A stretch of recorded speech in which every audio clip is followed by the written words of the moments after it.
Hey, Tony Gaskins here, best-selling author of the book Make It Work. I want to talk to you about making it work and how to have a healthy relationship. I keep getting this question and I want you to understand some things. Now, of course, this took me 300 pages, but I'll try to sum this up in an hour or so or less. You can't really learn how to have a healthy relationship in 7 minutes. I know you would want to because time is precious, but if you really care about a relationship, then you got to be willing to put in the work, because a relationship is a job that you cannot retire from. So with a relationship, you got to get up and you got to go to work every day.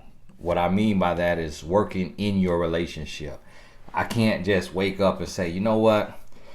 Well, now that I've been married 13 years, I'm going to, start cheating. I feel like this week I want to cheat. No, I got to stay on it. I got to stay focused, stay faithful, and it takes work. And I think that's what happens is a lot of times people get into a relationship and they get complacent. Now, the biggest thing, and I'll start with the biggest thing first, because just in case you don't get to stay here long, the number one reason why relationships fail, and I'm telling you this from a relationship coach who does this every single day while you're on your job, I'm coaching relationships, is men cheating. That's the number one reason. That's the number one reason is men cheating. Yes, women cheat too, but not at the same rate as men. I'm in the trenches. So if you're here today and you are in a relationship, or maybe you're getting ready to go in a relationship, that's what I have found to be the number one reason. People try to say, oh, it's finances, oh, it's irreconcilable differences. The root of it is men cheating. So if you stop cheating as a man, or if you happen to be the woman who is the cheater, if you can be faithful, that pretty much solves 90% of the problems. Because when you think about it, when a person is unfaithful, emotionally or physically, it runs downhill. Everything else is affected from that. So when you start cheating, your interest is somewhere else. And so you're building with this person, and you're building with this little fling on the side. This is your vacation. This is your escape. So in the relationship, now your relationship becomes an annoyance. So now your communication breaks down, your intimacy breaks down, you are impatient, you're intolerant, you're frustrated, you're stressed. All of these things, all these different feelings and emotions you start to give to your partner because your interest is somewhere else. You're preoccupied over here. So be faithful. Be faithful. And if you cannot be faithful, then be honest with your partner and let him or her move on with their life. But I'll be honest with you. I'm in a relationship. You see, we are also the authors of A Woman's Influence, published by Howard Books. I'll be honest with you. When I decided as a man coming into marriage that I want to be 100% faithful, the first 2 years, having come from being a womanizer, the first 2 years were the toughest. It was a challenge because you're not recalibrating, you're getting your mind right. Because I had been a college athlete before that. I was a star high school athlete. So women were never a problem. Never a problem from the time I lost my virginity in 9th grade. It was on and popping, and it just came a dime a dozen, very easy, and you get addicted to it. So when I got married at 23 years old, I'm still a young man. I was 23 and 2 weeks. I had just turned 23. So I'm still a young man. And women don't understand it a lot of times when I try to explain it, because a lot of women don't deal with that same, urge that men deal with. Some women do, but most don't. Most women don't just want to sleep with everything, walk in and want to, sleep with somebody every day like 80% of men. And it's a reality that a lot of women don't want to accept because their mind cannot fathom being like that. And that's just how different we are as genders. But when I made that decision, it took me about 2 years to fully lock all the way in. Stop having wandering eyes, stop being weak, stop entertaining the thought. And when I did that, guess what? It was like the relationship was healed.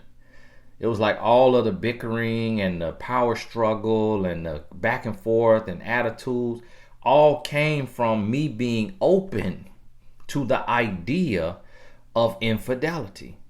When I shut that down and I locked in and focused 100% on my wife and decided to give her all of me at 25 years old, guess what?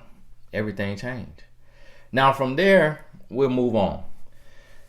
In your relationship, one of the biggest things you're going to face as well is the power struggle.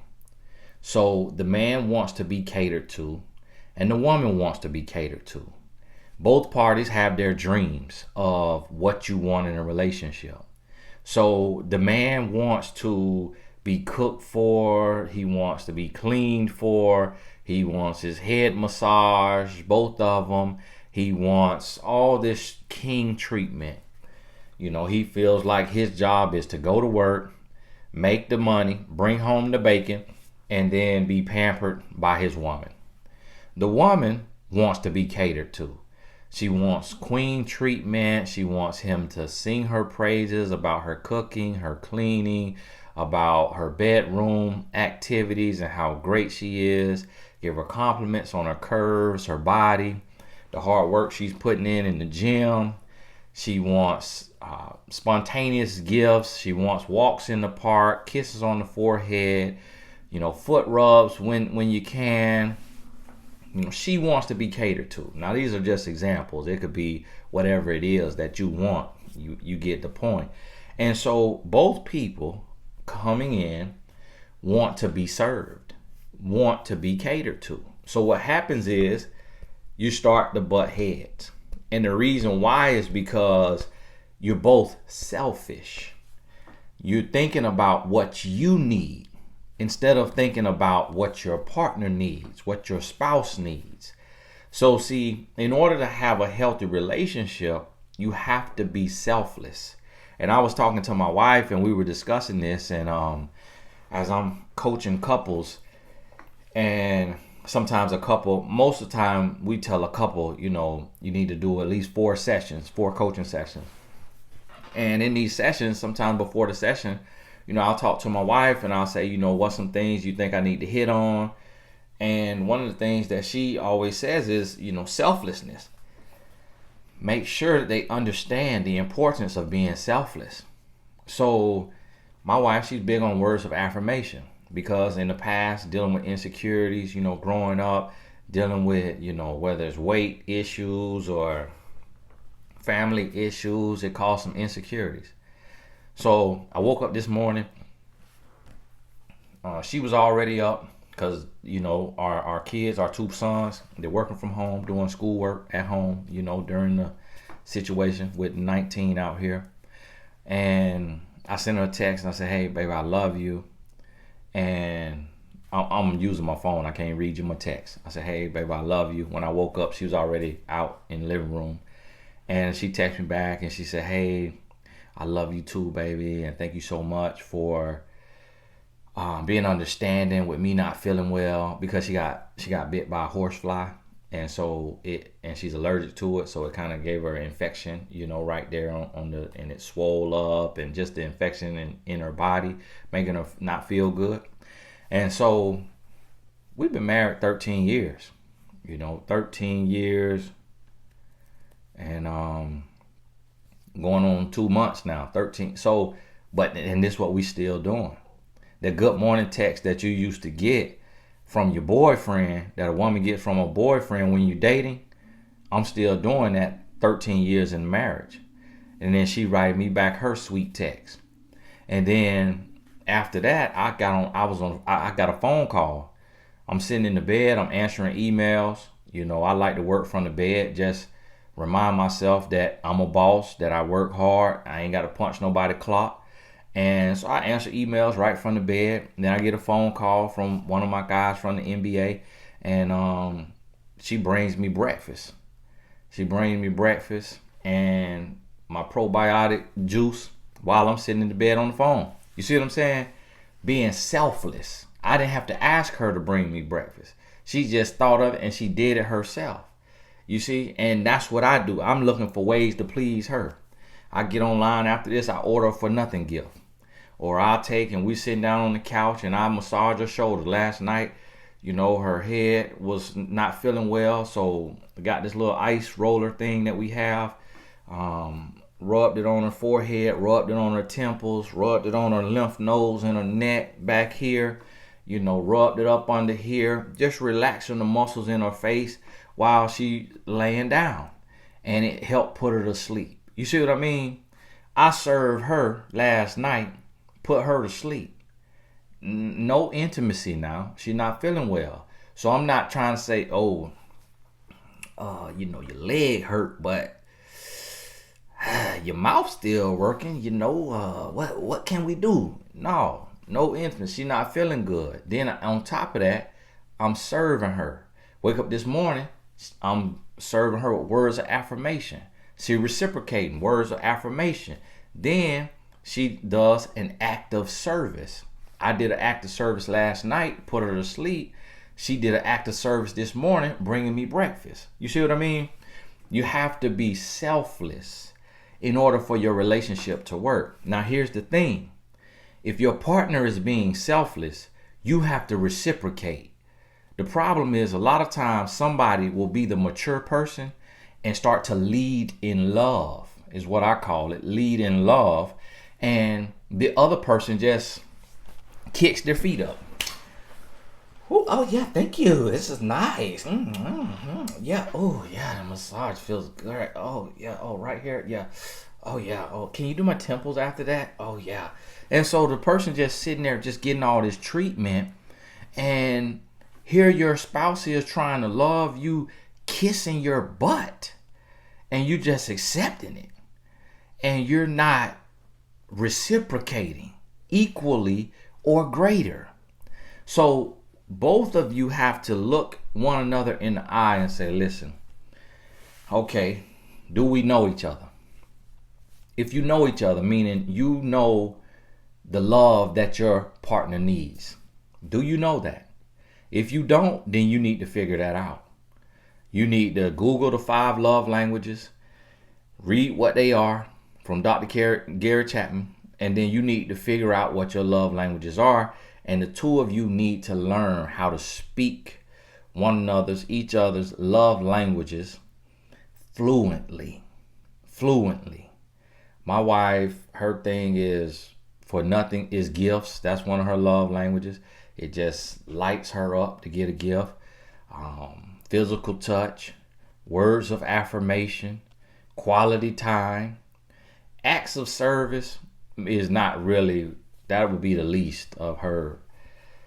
But acts of service, you know, I put together 2 nightstands last night. She liked that, you know, when I try to be handy, because I'm not a handyman. I'm not one of those guys that could build you a house from the ground up like some of these men out here. I call somebody to do it, you know. So I put together 2 nightstands. They sitting outside of my office. I can still see them. She liked that. I break a little sweat. That's an act of service. But that would be the least. But I got to speak all 5 love languages with my wife. All 5 of them. Because she's just an all-around lover. Now, she speaks my love languages. Acts of service and physical touch. You know, she speaks my love language. Words of affirmation, I really don't like too many compliments. Gifts, I really don't like gifts. And quality time. I like quality time. But at the same time, I'm real focused on my purpose. I almost lost my voice. Forgive me. I'll be talking a whole hour now.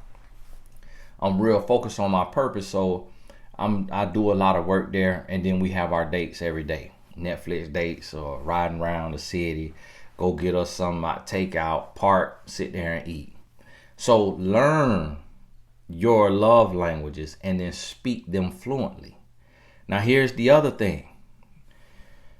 here's a caveat, okay? T-shirt under the video is you can't keep score. One of the bad habits that me and my wife had is every now and then we'll run off what we doing for the other person. You know, I do this, I did this, I did that, I did that. You can't keep score.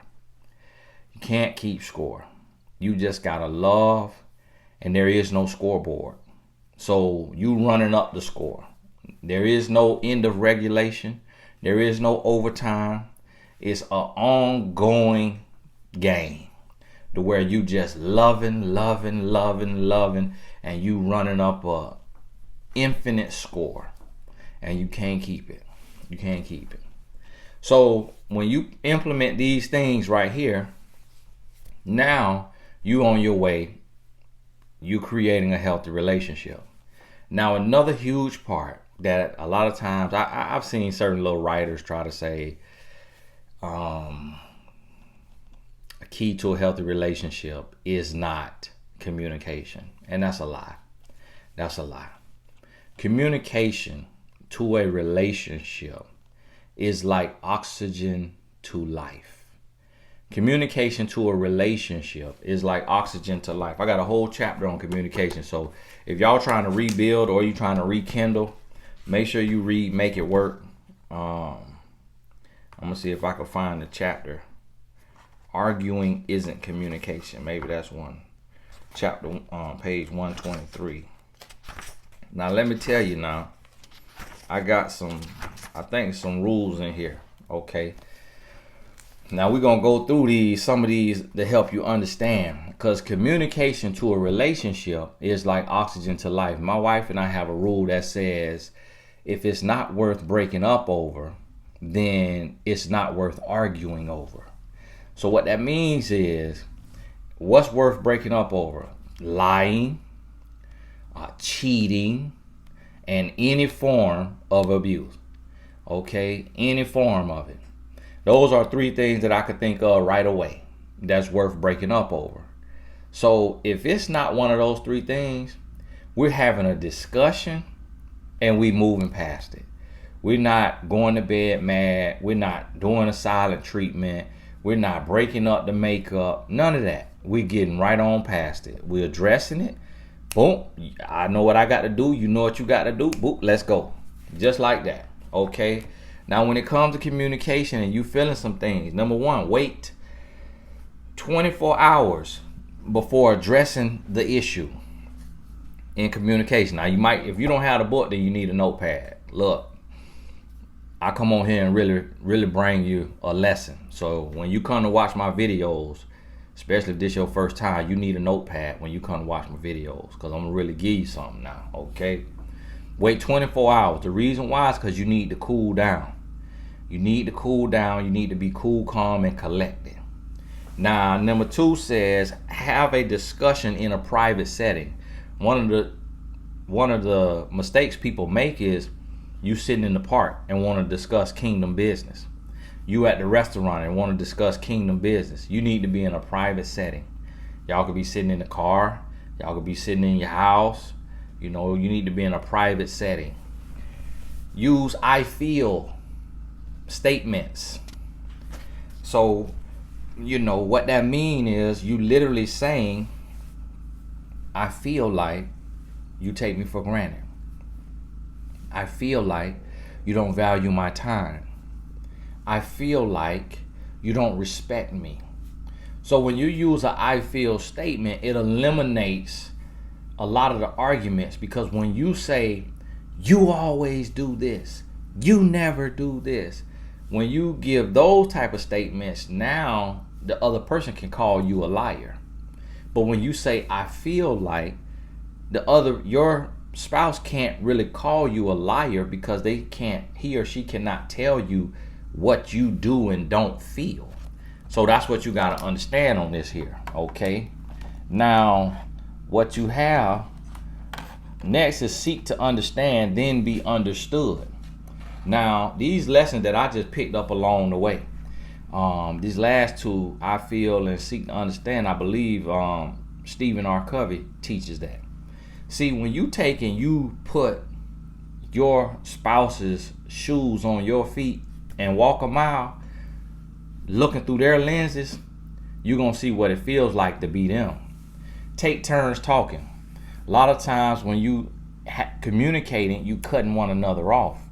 You can't do that. You got to listen all the way while your partner is talking and you're seeking to understand. Remain seated. See, you start a conversation that can get heated in the kitchen. Oh yeah, get hot in the kitchen, and you standing up. Now, when you standing up, this and all of this, and this where the pushing and shoving and tussling, because now your posture is what's up, what you want to do. But when you're sitting down, you could be cool, calm, and collected. Do not yell.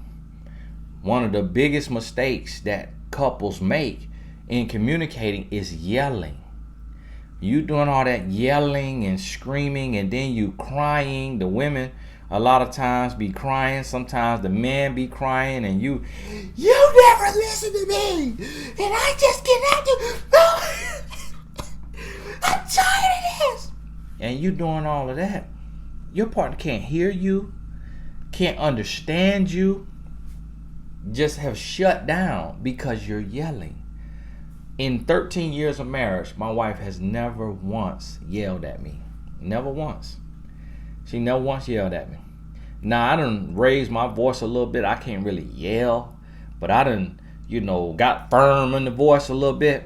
And I tried to early on in our relationship. She said, don't talk to me like that. I said, wow, okay. So that taught me something. Do not call names. No kind of names, okay? You know how the N-word, you say, if we black, we could use the N-word. No, because that could be a weaponized word. You old sorry idiot. Or if you of another race and that's y'all got your own word, I don't know whatever that word may be. Even though you could use that word, people may use that word at the barbecue, may use it in jest. When you in an argument and you weaponize that word, you causing issues. The other person gonna shut down. The other person can feel attacked. It also can incite violence. So never call names. No type of name. I've never called my wife the B word. Never called her any kind of S word, H word, no kind of word. And she's never called me out of my name. Not even a grown boy. That's a term that I use all the time, a grown boy. She never called me that. Do not curse. Oop. That hit a lot of you right there. Because when you talking, you want to be using your curse. I'm just so effing tired. And then I come home and you and your little friend, you're on the phone with the MFer. So when you're using all these curse words, it is inciting violence. It is raising your temperature. It's intensifying the moment. But imagine how cool and calm things can be when you don't curse. When you don't curse and you don't yell and you don't call names. Just taking those three things out your communication, and you all the way, you're on another level. Listen to the other person. Listen. See, we listen to react, to respond. And we're not really listening. We hear, but we're not listening. See, you gotta listen to your spouse to hear what he or she is saying. And now remember when I say use I feel statements, you gotta actually talk. So to the person that you want to shut down and you want to be quiet and you want to just no, you gotta mature and you gotta express yourself.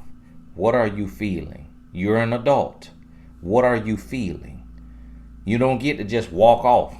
You don't get to just roll over. You don't get to go to bed mad. What are you feeling? Express it. If you cannot express what you're feeling, then you don't need to be in a relationship because you're still a child. And children are not to be in relationships. But as an adult, you need to express yourself. And if you are the one who always expressing yourself, you need to learn how to express yourself correctly. So you need to follow these rules. Sit down. Stop yelling. Stop cursing. Stop name calling. Stop pointing the blame. Use I feel statements. Respond instead of reacting. That's rule number 11. Respond instead of reacting. See, a response is positive. A reaction can be negative. So when I heard Zig Ziglar say, when the doctor says your body's reacting to the medicine, that's a negative thing. When he said your body's responding to the medicine, that's a positive thing. So you have to respond. What this means is you cool, calm, and collected. So your reaction, what? What did you say? That is a lie. That is not true. And you know it. That's a reaction. A response would be, I hear you and I understand where you're coming from. But what I would say to that is, I feel like when I give you quality time, you don't give me credit for it. You see there, when I responded like that, boom. Now, if both of y'all talking like that, you're going to get some stuff done. You're going to be able to handle some stuff. Accept responsibility for your actions. This is one of the things that I was bad at. Whenever my wife would tell me what she needed from me, I would have a defense. I would have something to say. Anything that she said, I just could not be wrong. I had to grow and mature to the point where I say, you know what? I am on my phone all the time. Reading comments, reading emails, watching videos, trying to see what's up, what's going on, scrolling. I am on my phone too much. I need to put my phone down and I need to be giving you undivided attention. And in the past, when she would say, well, I just need more time from you, because I'll be telling her, look, I need a little more love making. And she'll say, well, I need a little more quality time. Then my response will be, well, I got to work. I got to feed the family. So it's different, you know what I mean? You don't have to get up and go to work. I got to get up and work. And so that was my excuse, but it wasn't a good excuse, because I don't have to work 24 hours a day. I could do my work, do this hour video. I got to coach 2 or 3 clients a day, and that's 4 hours of work. So I got a 4-hour work day majority of the time, unless I got to write a book or something like that. So that's 20 other hours. Sleeping 8 of them, then that's 12 other hours. You see what I mean? So I could give her quality time. Keep the conversation private. See, one of the biggest mistakes that we make is, in a relationship, you taking your business to your best friend. You taking your business to your mama, to your daddy. Then they coming over with their sour grape face, looking, hey, how are you? And then your spouse like, what's going on with your friend? Like, what's up with your mama? What's up with your daddy? Like, why they acting like that? And it's because you keep running and telling that. You keep running, telling all the business. You telling everything that your partner doing to everybody and their mama, but you ain't telling what you doing. You see what I'm saying? You ain't telling your part of it. And then you only telling the bad. You don't run tell the good. When you got your foot rubbed, you got your head rubbed, you got your for nothing gift, you got your quality time, you got your words of affirmation, your acts of service, your physical touch and all this, you ain't run tell that. But when you leave the toilet seat up, leave the plate on the table, or leave the tampon floating in the toilet, you run and tell that. You see what I'm saying? So keep the conversation in-house. Take action. Now what that means is, when y'all done talk and y'all done went through this thing, that's 14 rules right there, okay? When y'all done talk, and it'd be good if y'all go through 1 chapter a week or 1 chapter a day, however fast you get through it, and then discuss it. It's gonna sew up a lot of your relationship. At the end of the conversation, you got to take action. Meaning, I heard, okay, I need to give quality time. So tonight, boom, Netflix and chill. Take action immediately. My wife heard, hey, I need a little more love making. I'm 100% faithful man. I'm 100% faithful to you. I don't watch nasty movies, porn. I ain't dealing with Angela. Okay, what Angela like to do. I'm 100% faithful to you. Mind, body, and spirit, I need some love making. So what I realized in communication, I realized that what we need goes hand in hand. She need quality time. If I give her quality time, that means I'm making love to her mind. If I'm making love to her mind, then that means that she is okay with me making love to her body. But if I don't open her mind, stimulate her mind, give her time, then her body don't want to respond because it has not been stimulated. Her mind has not been stimulated, which is the largest sexual organ. So what I realized is what I needed go hand in hand with what she needed. Boom. Next thing you know, perfect relationship. And I use the word perfect because perfect is what you make it. So I feel like I have a perfect relationship. I look to see my relationship as perfect. I don't say, oh, we got a lot of work to do. Oh, it's not that good. Oh, it's okay. Because what you say is what you'll have. So you got to change your language around the relationship. So understand this. Put all this together. All right? Put all this together. And them communication rules go across the board. You know, because that communication, that's every single day. That's every day. You communicating. And whether that's nonverbal or whether it's verbal. Nonverbal communication. Physical touch is nonverbal communication. You know, a deep stare in the eyes, that's nonverbal communication. What your face is saying. You walking around stank, sour grape face, that's communication. You walking around with a pleasant look, that's communication. So them 14 communication rules that I just gave you, that can revolutionize your relationship. That can repair your relationship. Now, this is kind of separate if you trying to get back together. It's some other stuff that goes into that, which I'll do a video on that. But for this right here, boom. This can work for you. So understand this. This is what I need you to understand. Relationships aren't hard. What I mean by this is, we make it harder than it needs to be. You making it harder than it needs to be. Like, it can be easy. It can be simple. You just gotta be selfless. You gotta be selfless, and you gotta be with somebody that's gonna reciprocate the selflessness. The reason why we fail is because we're selfish. You can't make a team work if you're selfish. You have to be selfless. And when you're selfless, guess what? You're seeking to understand. You're looking to please. Every day, all day, you're looking to please your partner instead of just pleasing yourself. But you don't have to please yourself because your partner is looking to please you. And so you gotta be selfless. And so think about this and really evaluate yourself. And I'll be honest with you now. Sometimes in a relationship, all the problems lie with one person. Y'all have to be honest. Sometimes it's both of you. Sometimes it's both of you. But a lot of times the problems lie with one person. Or the biggest problems lie with one person. So if you're that person, then make changes. Don't sit there talking about, oh, you need to change too. Oh, you got work to do too. No, make the changes. And when you make the changes, then guess what? The relationship's gonna change.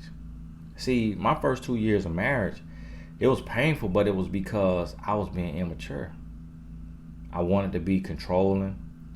I wanted to be deceptive, manipulative. I wanted to lie. I had wandering eyes.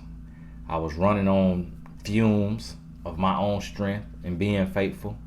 I had to eventually turn to God, start praying for strength, read my Bible, make sure I'm hanging around men who live in the same way I'm living and not men who living in another way. That's another thing. In a relationship, you got to check your influences. If you're trying to be a faithful man, but you hanging with single guys or you hanging with men who are not faithful to their woman, you're going to be not unfaithful to your woman. if you're trying to change your life and stop smoking, stop getting drunk, stop gambling, stop doing whatever, and you hanging around guys who do that, you're not going to be able to change. And vice versa for the woman. You got to check your influences, check your circle. Make sure that they want the same thing that you want, that they trying to perfect their relationship just like you trying to perfect yours. Y'all got to be on the same page. And then guess what? When you do that, you bring things in-house, you love one another, you supporting one another, guess what? The relationship won't be hard. I'm here to tell you, I've been married 13 years. It's beautiful. I absolutely love it. A lot of men can't believe that. A lot of men don't believe and they think it's just all, it's a lie and it's for business. No, I'm 100% serious. I absolutely love marriage. Absolutely love marriage. You hear me? It's beautiful. Me and my wife don't argue because we know each other. So I know if I say something that's gonna cause a little rift and I'll fall off, I'll let it go. She know if she say something that cause a little rift and she'll let it go. We don't exacerbate the situation. We don't keep kicking a dead horse. We don't keep going down a dead end road. We take reverse, 3-point turn. Okay, get on up out of there so that it doesn't go. And then we skip real fast to the next conversation. I say something that ruffle a feather, and it could just be a difference of opinion. It could be about politics. It could be about money. It could be a difference of opinion. And then you have to ask yourself, is this a kingdom issue? Is this a battle worth fighting? Is this a conversation worth having? See, a lot of times relationships break down just because of the small things. You arguing about a difference of opinion about how to save or spend money, and you let that cause a huge rift. When you got to say, okay, is it the end of the world? Is it the end of the world? If she want to spend this month, if she want to spend $1,500 on a birthday party for your child, and you rather spend $500, okay, they only turning that age one time. It's $1,500 or $500, and you want to spend $50, whatever the number is. It's like, if she want to do it, is it gonna kill you to do it? Are you gonna have to hawk everything in your garage, everything in your closet to do it? No. So let it go. Let it go. If she make her own money or she got her own money out of y'all joint account and she want to buy something that costs X amount of dollars and it makes absolutely no sense to you, but that's what she wants, let it go. Let it go. If he has money and he want to go and get him a certain car or remodel a car, or refurbish, whatever you call that, restore a car, and it may not make sense to you because you think them cars is ugly and stupid, let it go. Let it go. If it's not gonna cost you everything, like if it's not asking you, if what your partner's trying to do or saying or believes is not asking you to compromise your self-love, your self-respect, your foundational beliefs, then it's not that big of a deal. It's not that big of a deal. You know, my wife want to spend her money on things that don't make sense to me. I want to spend my money on things that don't make sense to her. But we respect one another's decision and say, look, you an adult. I know you're smart. So I love you. I respect you. I'm going to support you. Now, it's totally different so right now I'm restoring me an old 1979 Monte Carlo. That's why I use that example. My wife, for the longest, was against it. And I said, well, baby, why are you cool with it now? She said, well, we in a different financial position. She said, in the past, you wanted to empty out the account to go buy one of these ugly cars. They're talking about restoring it, and it was going to take every dime we got. She was like, we not in that position now, so that's why I'm cool with it. So I'm like, oh, okay. You right. That didn't make sense for me to take and have, $6,000 in the account, and I want to spend $5,000 on a car. It didn't make sense. You see what I mean? It don't make sense that you got $2,000 in the account to spend $1,500 on a birthday party, and you got your rent or your mortgage due the next week and no money coming in between there. You see what I mean? So if it's something that's foundationally ignorant doesn't make sense, okay, yeah, you could say something about those type of situations. But in the grand scheme of things, if it's not going to make a difference, if it's not really going to affect your life, change your life in a negative way, affect you in a negative way, then let it ride. Let it ride. Because you're two different people. You're going to see life differently. And here's the thing. There's another caveat of nuance. Y'all got to excuse my little squeaking chair now. This is another caveat. A nuance, okay, is what we fail to remember in a relationship is that you're two different people. Hey, see this like your 1 hour coaching session, okay? Except for it ain't cost you nothing. But watching some advertisements that you can hit the skip button on. We fail to remember that we two different people. So you gotta let your partner be who he or she is. And so in his example, my wife taught me this because I was trying to make her be more like me. So we go to a soccer game, and this is my wife at the soccer game. Get up, get up, get up. All right, close in, close in. Attack, attack, attack. Watch your back, watch your back, watch your back. Okay. All right, get off your foot, get off your foot. That's my wife at a soccer game. This me at the soccer game.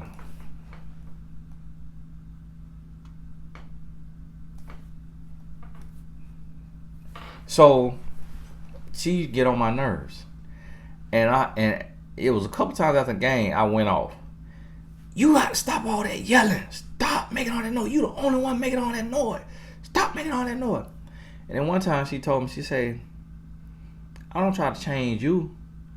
When we go to a party of a birthday party of a friend or family member, and you want to sit down all night, I don't try to change you and make you go out on the dance floor and dance. I go on the dance floor and I dance by myself or with my sister or whoever, my dad or whoever.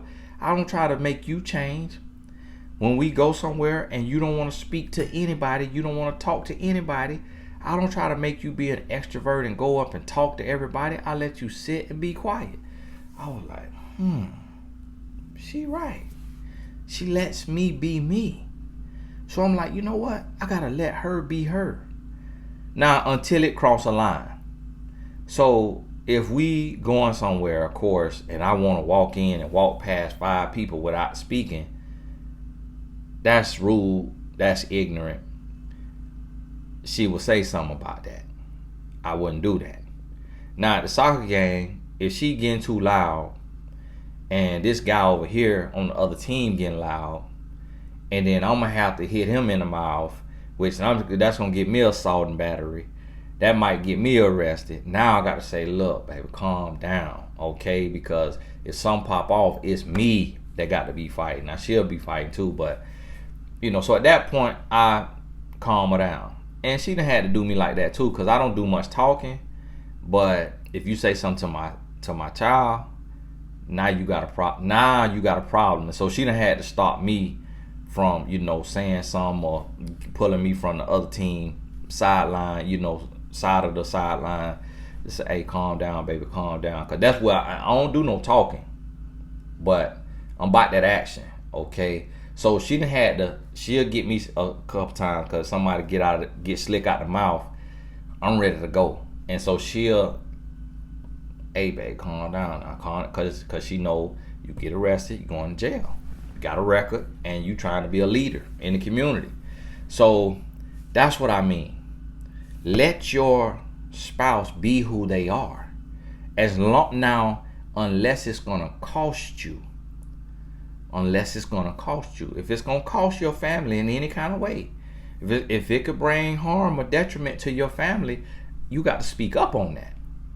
But if it's just, happy-go-lucky, it's not going to ruin anything, really upend anything, let it go. Let it be. And see, this is what you got to understand.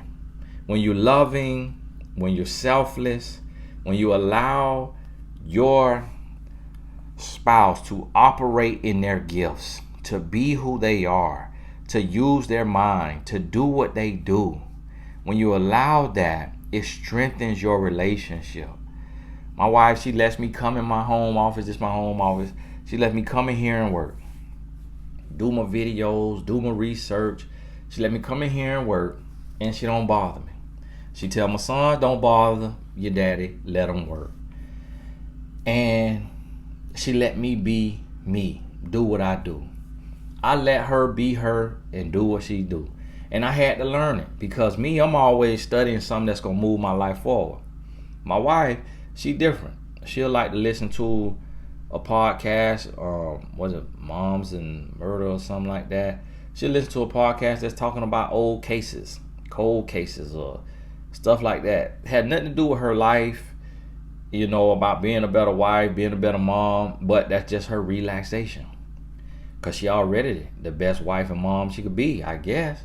And in my mind, she is. So I'm like, okay, well, she got to get better for her. And then she don't have to pour out of her every day like I do. I'm speaking every day, an hour video a day, or Q&A, posting online, posting quotes online. So I got to be feeding my spirit, in a certain way. She'll read a fiction book. I've never read a fiction book in my life. If I'm going to read a book, it's going to be a nonfiction book that's going to add to my life. Well, guess what? I had to learn that her fiction books adds to her life, because although it don't teach her nothing, it helps her cool off, calm down, recenter, refocus, because her role and what she does, she may feel it can get monotonous. It could get monotonous. And so that's what she does to relax. What I do can get monotonous. So I have relaxing stuff that I do as well. So this is what I mean. Understand that you're two different people, and stop trying to change your partner, and pick up their slack where you can. Pick up their slack, and don't nitpick about everything. You literally arguing about a plate left on the table, toilet seat left up, tampon left in the garbage, not wrapped up in tissue or floating in the toilet. You literally arguing about something left on a dish that wasn't washed properly. Like, you making a point about stuff that does not matter. Like, make a point about driving 95 miles an hour and risking your life. That's a point worth making. Make a point about getting drunk, getting high, gambling. Make a point about things that actually matter. Watching nasty movies. Make a point about something that matters, that will negatively impact your relationship. But the toilet seat being left up or the tampon being left floating, that's not going to negatively impact your relationship in the grand scheme of things. You see what I mean? So understand, what are you arguing about? What are you mad about?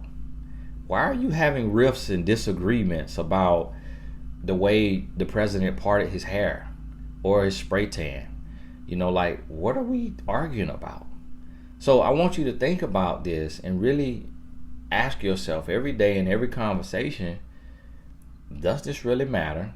Is this a battle worth fighting? Is this adding to the relationship? My wife want to sit down and talk to me about beauty bloggers. I want to sit down and talk to her about business.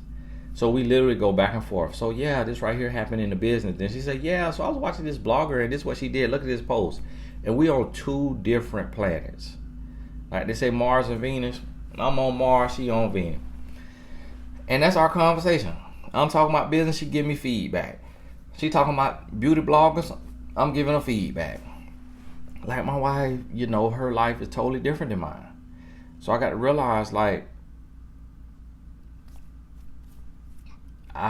we in a position that she don't have to stress and worry about money and making it, because I'm the entrepreneur and she my support system. She helped run the company, she helped run the businesses, she helped manage, all the influx and all of that. But it's my gifting to come up with the business model, with the ideas, with the ways that our household earns. And then she adds her input to it. So that stress is on me. So when we sit down, she'll talk about that with me however long I want to talk about it. What I had to learn is that her life is different. So she may be looking at stuff for the house, CEO of home, managing things. And so I got to be interested in what she's interested in. because she takes the time to be interested in what I'm interested in. And me coming to that understanding, I realized that 90% of the work needed to be done by me. That I was the problem. I was the toxic one. I was the broken one. I was the lost one. I was the confused one. You see what I mean? I had to make the changes. So that's what I'm saying. Sometimes it might just be sitting with one person.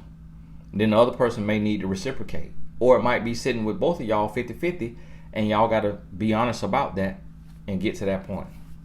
Hey, this for the couples. If you single, watch this when you get into your next relationship with the person you with. This will help you. God bless you. I see I'm gonna have to dye my beard here, y'all. Don't think I got no food in my beard. That's the old gray hair there. God bless y'all. We'll talk soon.